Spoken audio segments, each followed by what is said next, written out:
veremos a Deus. E quem ama a Cristo serve a sua igreja. Ele serve a igreja porque foi chamado, capacitado, motivado por Deus para edificar o corpo de Cristo até a sua vinda. Que o Senhor fale aos nossos corações. Que o Teu Santo Espírito trabalhe em nossas vidas, para que possamos sair daqui com a certeza de que o Senhor falou aos nossos corações. Pedimos Tua bênção, Tua graça, oro e agradeço em nome de Jesus. Amém. Bom, então, a base do serviço cristão, você ama a sua igreja servindo, e essa afirmação tem por base os versículos 1 e 2 aí de Romanos capítulo 12.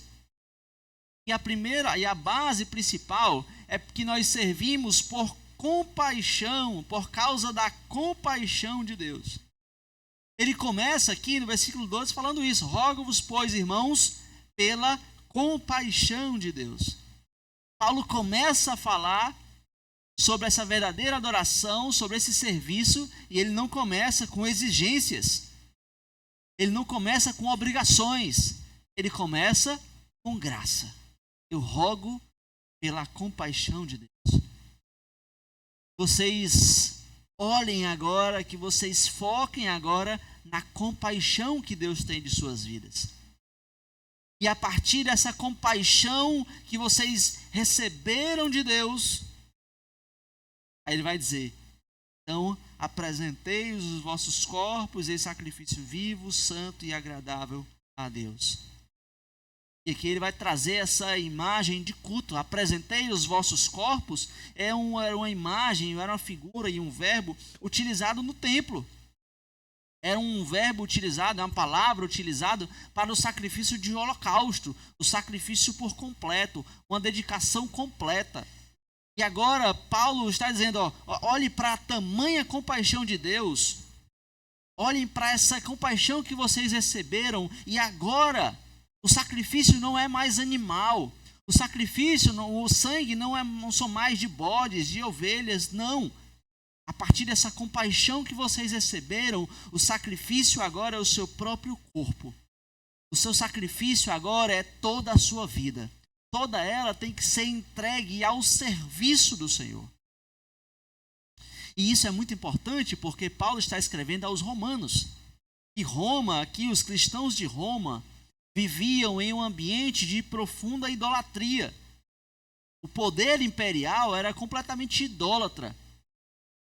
Todos que faziam parte do Império de Roma deveriam adorar o imperador. O imperador era um tipo de Deus. E para esses cristãos, servir a Cristo significava dizer: César não é Senhor. César não é digno de adoração. E ser cristão aqui implicava em dizer: sim, Jesus Cristo é o Senhor. E eu vou entregar a minha vida não a César, mas eu vou entregar a minha vida ao Rei verdadeiro, Jesus Cristo. E é isso que Paulo está lembrando a esses irmãos. Olhem essa compaixão que vocês receberam de Deus e vivam pela fé, dia após dia. Vivam em suas vidas diárias. Não apenas no culto dominical, vivam em suas vidas diárias uma vida de adoração. Vivam na sua vida. Meus irmãos, como nós precisamos dessa verdade. Como nós precisamos entender isso. Porque, infelizmente, muitos, inclusive da nossa igreja, vivem uma vida de consumismo espiritual. Vivem uma vida sem qualquer tipo de sacrifício. Sem qualquer tipo de compromisso sacrificial. Muitos vivem como se servir na igreja fosse algo opcional. Não, quando eu tiver tempo, sirvo. Servir ao próximo, servir a Deus, servir na igreja, servir em todos os aspectos virou algo opcional. E o que é que acontece? Quando as pessoas vivem dessa maneira, o corpo sofre. Sabe o que é que significa servir hoje em dia? É vir para o culto cantar. As pessoas acham que quando elas saem daqui, Deus fica olhando lá de cima e dizer: olha só, ele cantou para mim. Ele reservou 2 horas para mim, olha, ele me serviu. Infelizmente, muitas pessoas acham que servir a Deus é isso. Que fé é uma fé que vem para o culto, que canta algumas palavras, que passa alguns minutos escutando ali uma pregação, um monólogo e vão para casa. E Cristo é um programa que vai acontecer no próximo domingo. A palavra de Deus quer trabalhar conosco dizendo que isso não é fé. Fé é uma fé que se entrega. A verdadeira fé é uma fé que se entrega completamente. Não é comodismo. Não é falsa piedade. Porque é muito fácil parecer cristão no domingo à noite. É muito fácil. O difícil é você adorar a Deus verdadeiramente na segunda, na terça, na quarta, durante toda a semana. Sim, essa adoração é completamente difícil. E o que Deus está trabalhando conosco é dizer, olha, a fé que não se entrega, a fé que não redunda em outras pessoas, a fé que não serve o próximo não é fé. Isso é falsa piedade. Não é uma fé genuína. Mas, amados, Cristo não exige isso de nós apenas por exigir. Ele foi o pioneiro, ele se entregou primeiro, ele nos deu o exemplo de como é uma vida entregue. E essa é a graça que nós recebemos de Deus. Ele nos deu o exemplo. Ele nos abriu o caminho para que a gente pudesse seguir. Ele foi o sacrifício vivo, santo e agradável a Deus. E agora o que ele pede de nós, que recebemos essa graça, é que possamos ser também, viver também um sacrifício vivo, santo e agradável a Deus. Não porque somos culpados, mas por graça. Nós recebemos tamanha compaixão, nós recebemos tamanha bondade de Deus. Isso redunda em uma vida de fé que se entrega. Sabe por que você deve servir? Porque você foi alcançado pela compaixão de Deus. Porque você foi alcançado pela graça de Deus. Esse é o principal motivo pela qual você deve mudar o seu pensamento e começar a servir mais. Porque um dia você foi alcançado pela compaixão. E é isso que a palavra de Deus diz. Rogo-vos, pois, irmãos, pela compaixão de Deus, através da compaixão de Deus, que vocês apresentem os vossos corpos em sacrifício vivo, santo e agradável a Deus. Se o motivo pela qual você vai servir a Deus não é a compaixão de Deus, você não está servindo a Deus. Porque a palavra de Deus nos dá aqui a base. A palavra de Deus nos dá aqui essa pedra angular aqui do serviço. A motivação pela qual você deve servir. A compaixão de Deus. Mas ele não para no versículo 2. Ele não vai dar apenas a motivação, a base. Ele vai dizer também o meio pela qual nós servimos. O meio pela qual nós servimos é o Espírito Santo de Deus. Ele vai mostrar que a graça que nos alcançou, a compaixão que recebemos, nos capacita para que possamos servi-lo. É por isso que ele continua, a partir do versículo 3 até o versículo 8, falando sobre o serviço. Versículo 3. Porque pela graça que me é dada, digo a cada um dentre vós, que não pense de si mesmo além do que convém.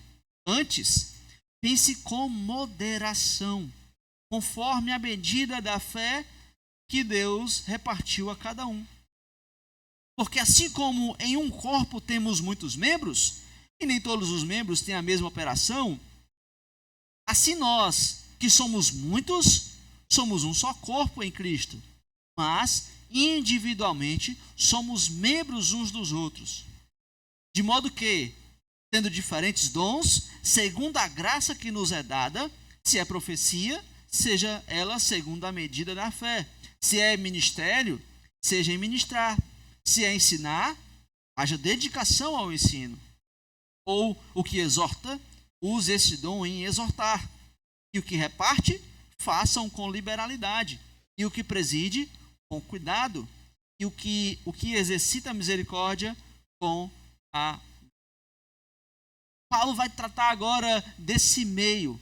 Nós servimos a Deus, nós temos a base, que é a compaixão de Deus, e agora nós temos o meio, nós servimos a Deus com os dons que nós recebemos do Espírito Santo. E Paulo vai mostrar aqui nesses versículos, dos 3 ao 8, que esses dons são expressões da graça de Deus, e são bondade de Deus, não são medalhas espirituais para que possamos usar, não são títulos para que possamos exibir aos outros, mostrar aos outros como somos superiores. Não. Os dons que recebemos de Deus são ferramentas para o serviço. São ferramentas que Deus lhe dá para que você possa usar. E Paulo fala isso aqui, e Pedro também fala isso, em 1 Pedro, capítulo 4. Paulo vai reforçar essa ideia. Cada um exerça o dom que recebeu para servir aos outros, como bons despeceiros da multiforme graça de Deus. O que estava sendo trabalhado aqui na cabeça desses irmãos do primeiro século, nas igrejas do primeiro século, é que não havia distinção entre um clero e uma plateia. Não haviam aqueles que eram mais ativos, que serviam, e aqueles que eram mais espectadores, que ficavam distantes, que só participavam. O que estava sendo trabalhado na cabeça desses irmãos era que isso não era a vontade de Deus. Todos deveriam participar, todos deveriam contribuir, todos deveriam ser ali instrumentos através dos dons do Espírito Santo. O que Deus estava querendo formar nesses cristãos era que em uma igreja não deve haver espectadores.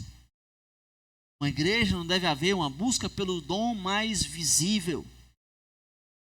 O dom não é para ser usado como uma medalha para que você seja reconhecido.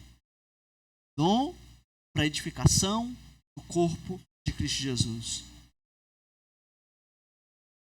Isso é essencial, isso é crucial quando estamos formando uma igreja, formando essa cultura, essa característica em uma igreja que serve. Sempre lembrarmos que nós não devemos buscar os dons mais visíveis. Devemos buscar os dons que são mais úteis. Sabe quando é que uma igreja cresce? Não é quando poucos brilham. Não é quando poucos são reconhecidos que uma igreja cresce. Uma igreja cresce, Deus é glorificado quando toda a igreja serve. Quando todos os irmãos, ou a grande maioria dos irmãos, entendem o seu papel no corpo, entendem a sua função no corpo e começam a agir e começam a servir. É assim que uma igreja cresce. É assim que uma igreja passa a ser amada. Quando você utiliza os seus dons para servir a igreja, para servir aos irmãos.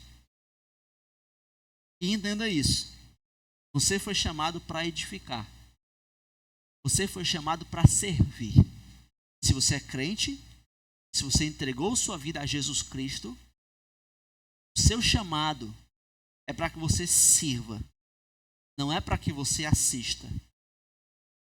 Porque a indiferença é tão pecado quanto o pecado da rebeldia. A indiferença é um pecado como qualquer outro pecado. E se você age com indiferença, quando você deixa de servir, quando você deixa de contribuir com a igreja através dos seus dons, você está privando o corpo de Cristo dos dons que você recebeu. Deus colocou você nessa igreja, Deus trouxe você para essa igreja, para que através dos dons que Ele lhe deu, essa igreja seja edificada e o evangelho seja espalhado aqui no nosso bairro. E se você priva a igreja dos seus dons, você está privando a igreja de ser edificada, está privando a igreja de fazer avançar o evangelho de Cristo Jesus aqui nesse bairro. E isso é tão pecado como qualquer outro pecado. E é assim que nós servimos a igreja, a Cristo, através dos dons que recebemos. Mas sempre quando se fala sobre isso, surgem algumas perguntas. Algumas pessoas ficam falando consigo mesmo: pastor, mas como é que eu identifico o meu dom? Como é que eu sei que eu tenho um dom? E eu acho muito interessante a maneira como alguns pastores muito mais experientes do que eu resolvem essa situação. E geralmente, quando se surge essa pergunta, é aconselhado 2 exercícios, 2 atividades. Primeiro é um autoexame. À luz dessa verdade do serviço, desse princípio de que você precisa servir, você faz um autoexame. O que é que eu gosto de fazer? No que é que eu sou bom? O que é que eu de fato sinto o meu coração pulsar? Quais as oportunidades que estão diante de mim que eu possa aproveitar? É uma das maneiras de você identificar o seu dom. Você fazer esse autoexame. Você refletir e pensar: o que é que eu sei fazer, que eu gosto de fazer e que eu possa abençoar a igreja? E que eu possa abençoar outra pessoa? Que eu possa fazer o reino de Deus avançar? Então você pode fazer esse autoexame. E você pode também utilizar a experiência. Você começar a experimentar, servir em diferentes ministérios para saber se você tem esse determinado dom. Ah, pastor, eu não sei qual é meu dom. Pois experimenta. Vai para o evangelismo. Vai ensinar na ministério infantil. Vai para o ministério de louvor. Vai interceder pelos irmãos. Ministério da contribuição, ministério do ensino. Sai experimentando todos os ministérios que tem na igreja e vê qual ministério que você tem aptidão. Qual ministério que Deus está lhe chamando. Porque uma coisa é certa: Cristo não nos deixa sem o seu poder. Quando Paulo vai falar aos Efésios, no capítulo 4, ele vai dizer isso: olha, ele levou o cativo, o cativeiro e deu dons aos homens. Ele distribuiu dons aos homens. Então ele deu dons para você. Ele não te deixa sem o seu poder. Ele te dá os dons para que você possa, através da administração do Espírito Santo, ele compartilha esses dons e através dessa administração, você pode então, com esse poder, experimentar. O que é que eu posso fazer? Qual foi o dom que Deus me deu? Eu vou começar a experimentar aqui, eu vou entrar em todos os ministérios que eu puder para saber como é que eu sirvo a Deus. Como é que eu posso ser bênção no reino de Cristo Jesus? Uma coisa é certa: não há cristão inútil. Não existe cristão inútil. Existe a cristão desobediente. Ah, pastor, eu não faço nada porque não tenho dom. O nome disso é desobediência. Você tem o dom. Você não está obedecendo a Deus. Servindo com o dom que Deus lhe deu. Não existe. E não existe dom sem propósito. Ah, não, eu tenho um dom, mas ele não vai abençoar a igreja em nada. Não. Não existe dom sem propósito. Existe o dom que é enterrado. O dom que você cava, enterra e não utiliza. Todos vocês, todos nós, recebemos um dom de Deus. Recebemos uma capacitação do Espírito Santo para que possamos servir, para que possamos ser bênção, para que possamos fazer o evangelho avançar. Mas o serviço não é um fim em si mesmo. O serviço é para a edificação do corpo de Cristo. Não é para que todos nós estejamos em movimento. Não, tem um propósito, tem um objetivo. Para que o corpo de Cristo seja edificado. Abra sua Bíblia, por favor, em Efésios capítulo 4. Efésios capítulo 4.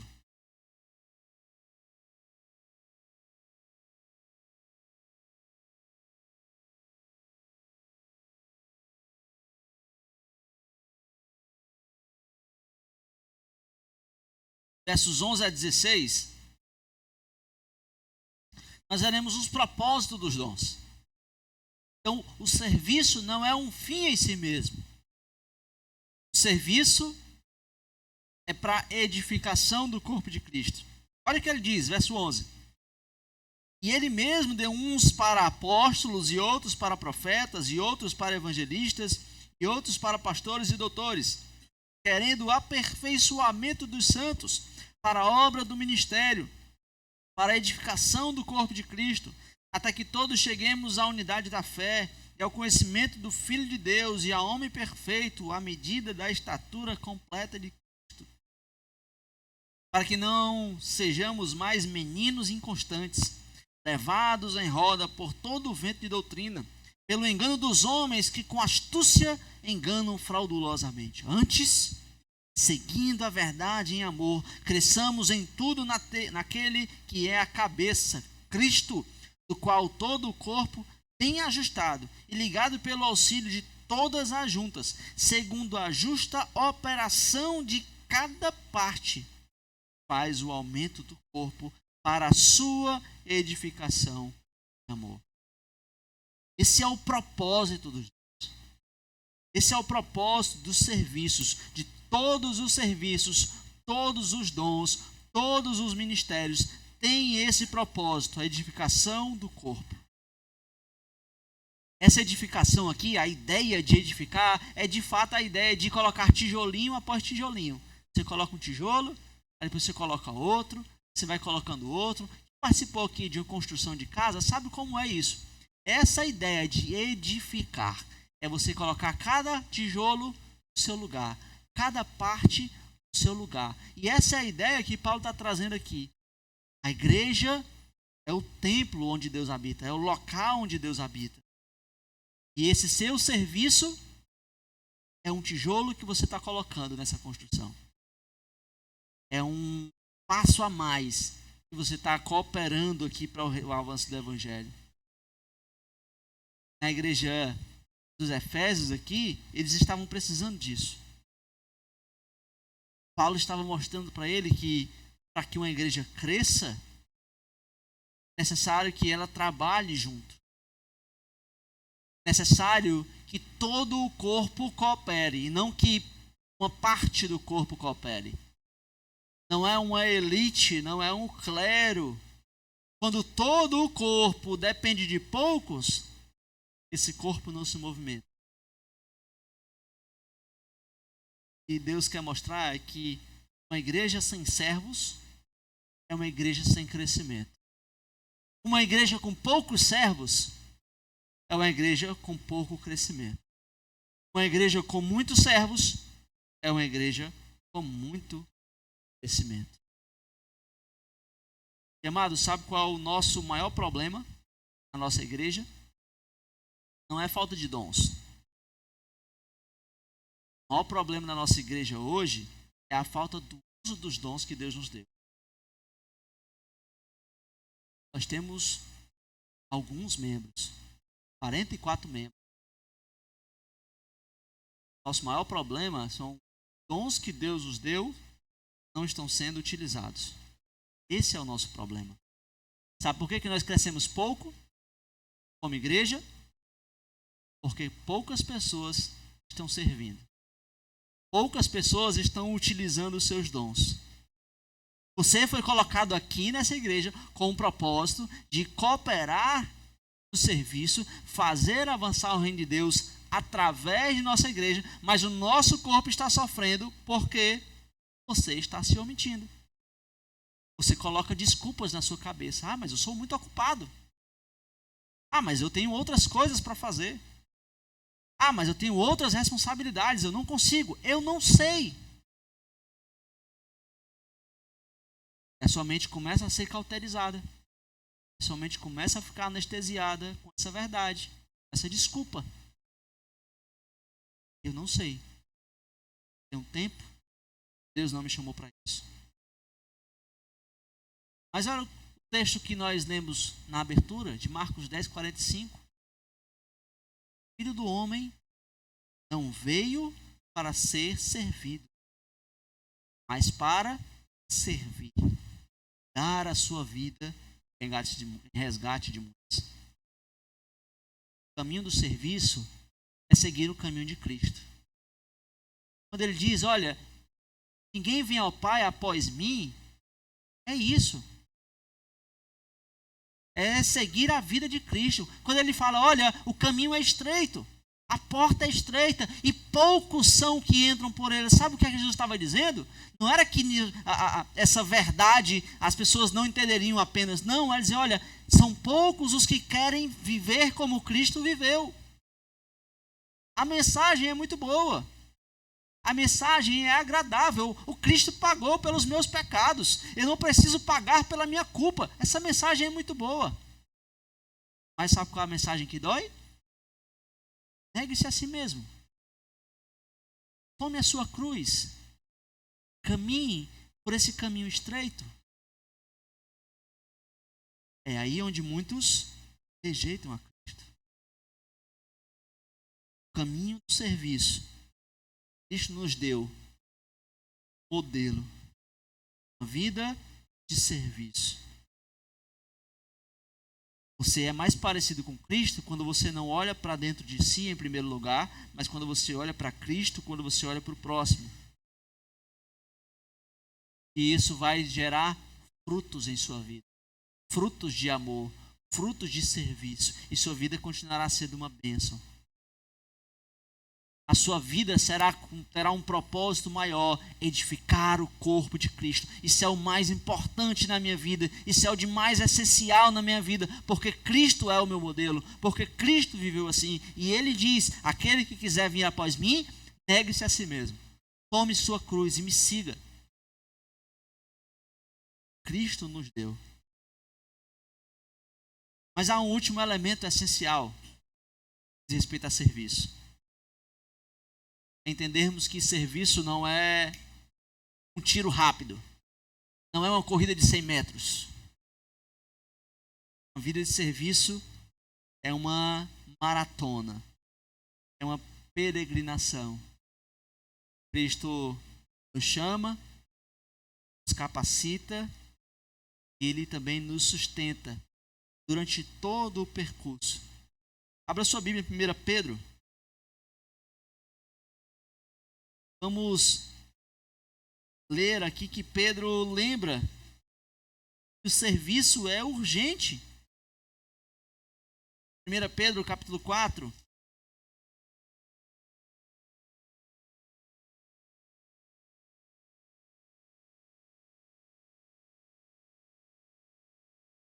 Versículo 7 ao versículo 11.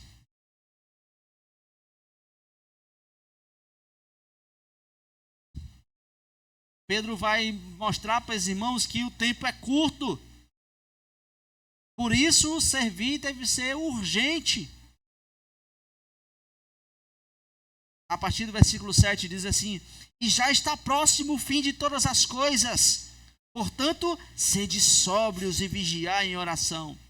Mas, sobretudo, tende ardente amor uns para com os outros, porque o amor cobrirá a multidão de pecados.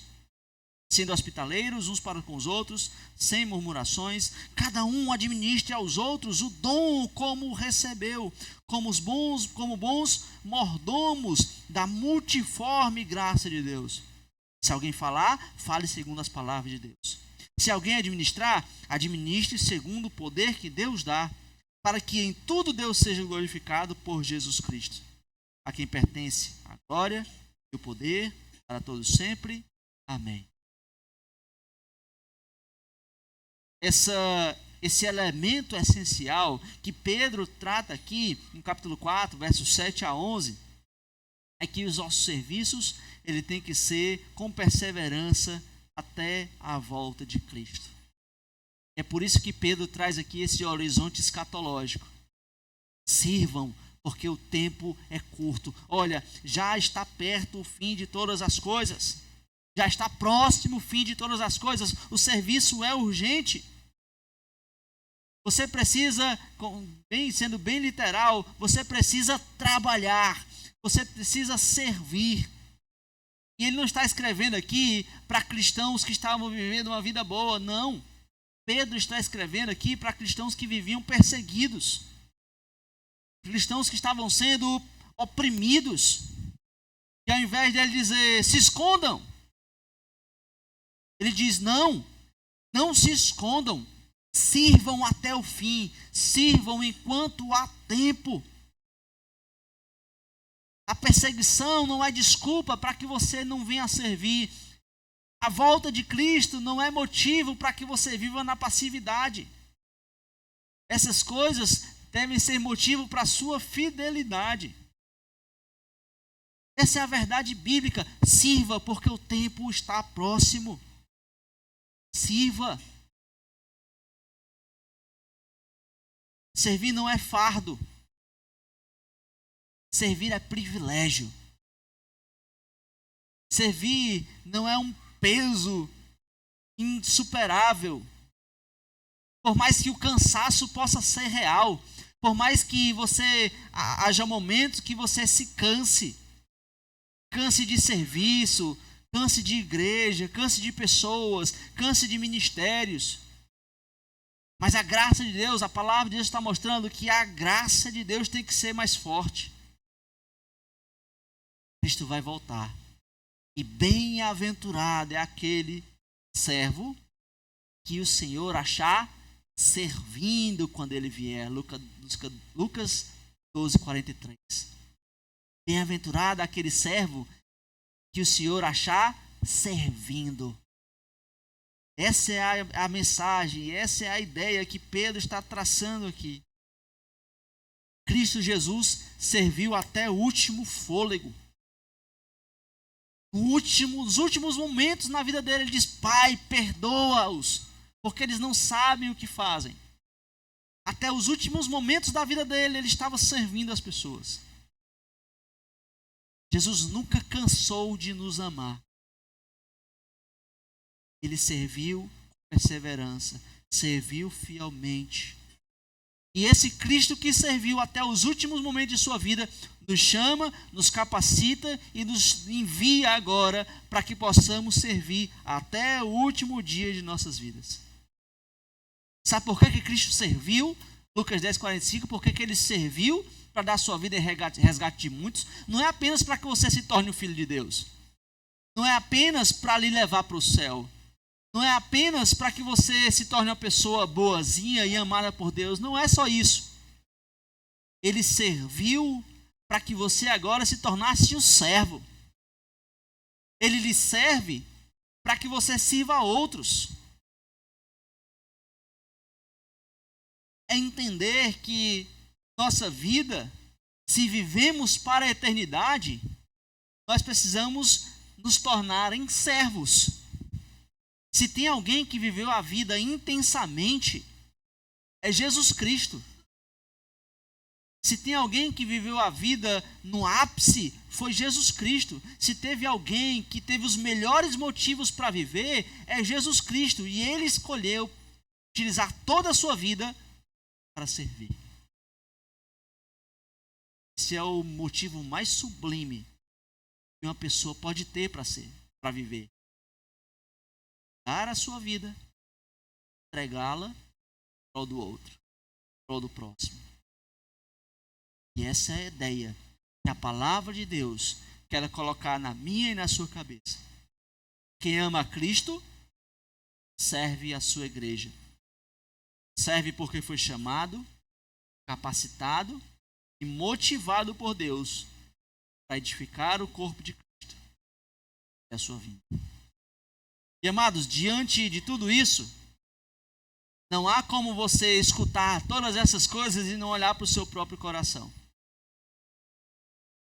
A mensagem do Evangelho te confronta. Você tem servido ao corpo de Cristo?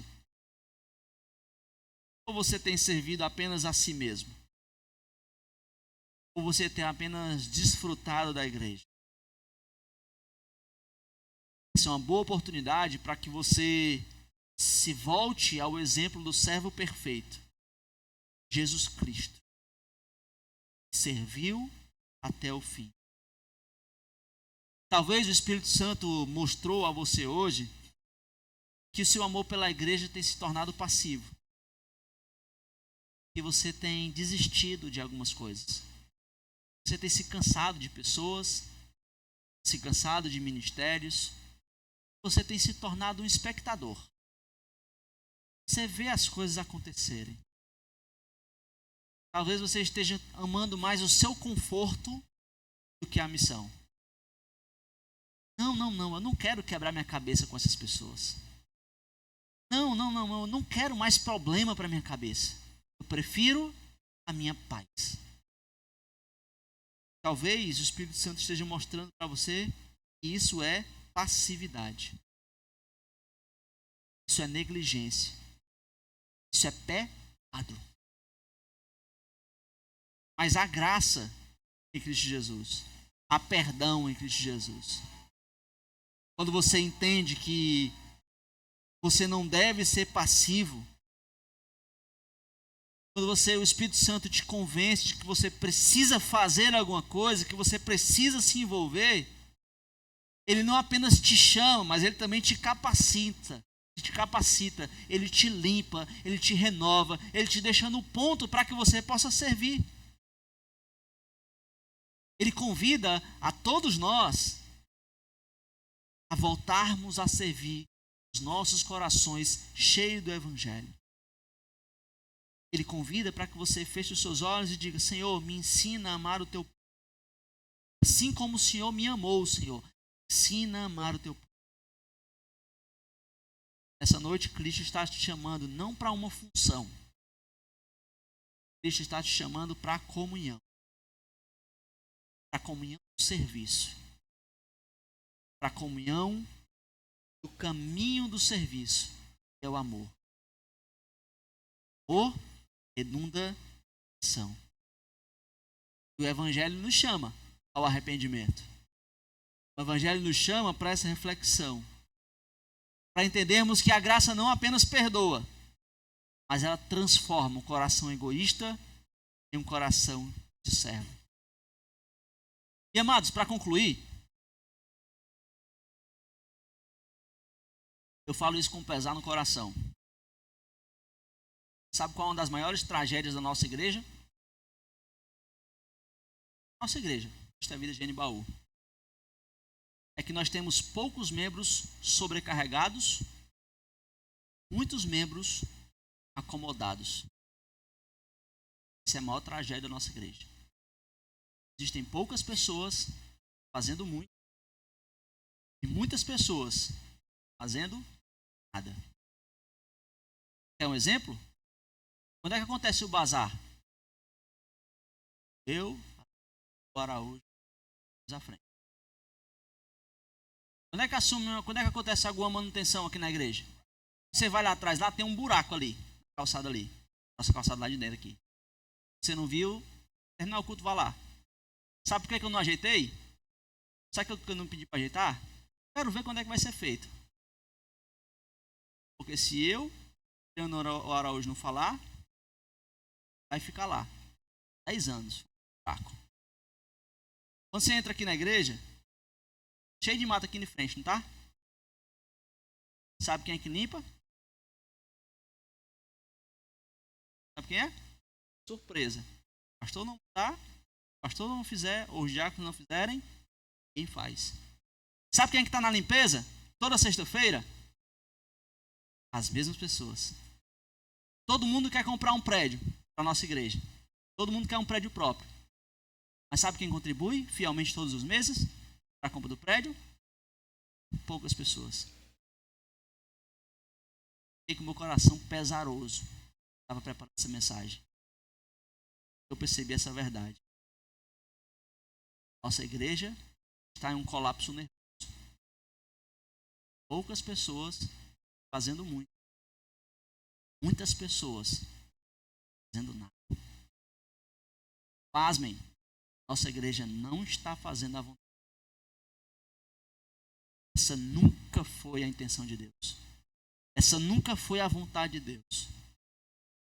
A vontade de Deus é que a igreja, que a nossa igreja, seja um exército de servos cheio do Espírito Santo. A vontade de Deus para a nossa igreja é que cada um, desde os mais velhos até os mais novos, entenda que nós somos um corpo. Somos salvos, chamados, capacitados e incentivados para que cada um possa servir. A intenção, a vontade de Deus é que todos nós possamos entender que ninguém é inútil. Ninguém é espectador. Todos nós somos chamados a servir, a fazer alguma coisa. Eu fiquei com medo. Fiquei com medo porque eu senti medo de algumas pessoas estarem caminhando para o inferno. Eu iludindo você e está tudo bem. Não, está tudo bem. Não precisa servir, não. Não, não precisa. Ah, não vou fazer não. O pastor disse que está tudo bem. O pastor disse que quando eu morrer eu vou para o céu. Não vou fazer não. O pastor disse que quando Cristo vier, ele vai vir me buscar. Ah, então não vou fazer nada. Isso pesa o meu coração. Esse é o meu maior medo. Tornar pessoas perdidas. Quanto a palavra nos diz, se você é salvo, se você é crente, você precisa ter um coração de servo. Teve um tempo que eu tive uma crise de fé muito grande. Como é que eu sei que eu sou salvo? Quem me garante que eu sou salvo? Porque um dia eu levantei minha mão e disse que Jesus é o Senhor da minha vida, e tem muitas pessoas que fizeram isso e hoje vivem uma vida desgraçada. E o próprio Jesus disse, naquele dia, muitos dirão, Senhor, Senhor, em teu nome eu fiz maravilhas. Senhor, em teu nome eu operei milagres. E o que é que Jesus disse para essas pessoas? Eu direi abertamente, eu nunca te conheci. Apartai-vos de mim. Eu fiquei pensando, essa minha crise de fé, o que é que me garante que eu sou salvo? Qual é a base? E aí o Espírito Santo me levou para 1 João, capítulo 3, verso 14. Abra sua Bíblia, 1 João 3, 14.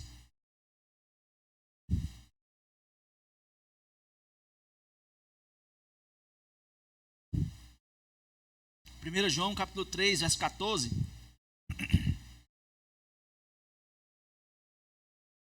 Nós sabemos que passamos da morte para a vida, porque amamos os irmãos. Quem não ama seu irmão, permanece na morte. Existe uma ênfase aqui.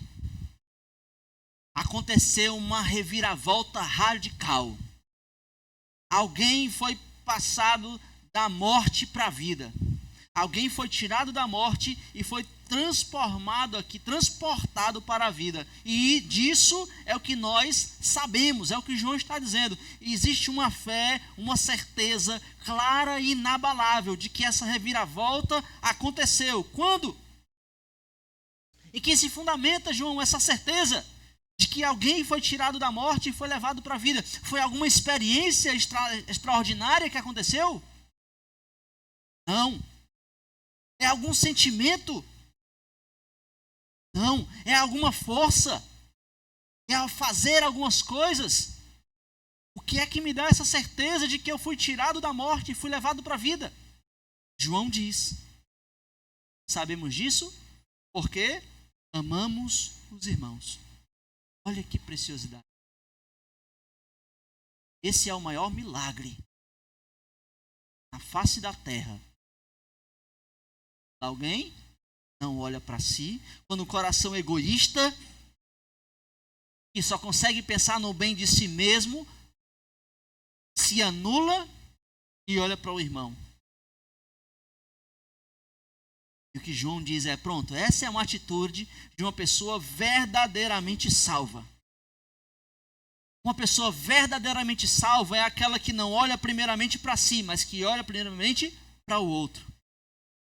Essa é uma das maneiras de ter a certeza da salvação.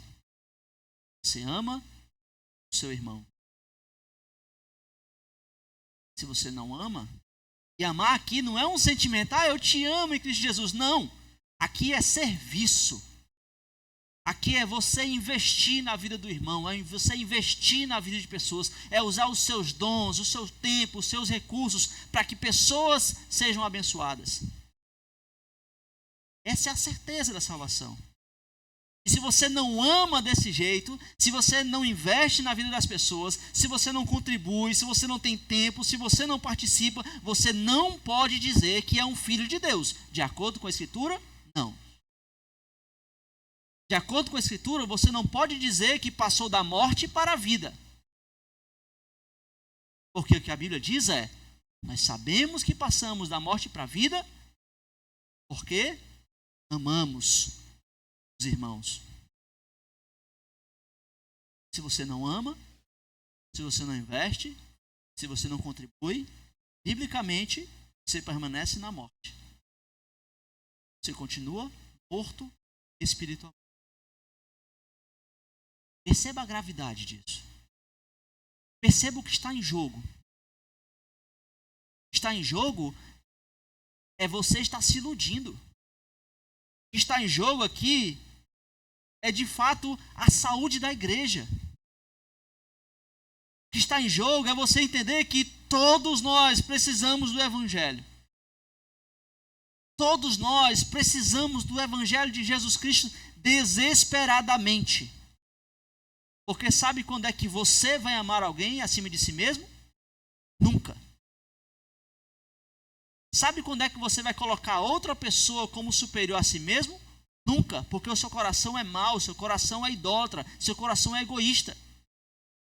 É por isso que nós precisamos dizer, Jesus, transforma o meu coração.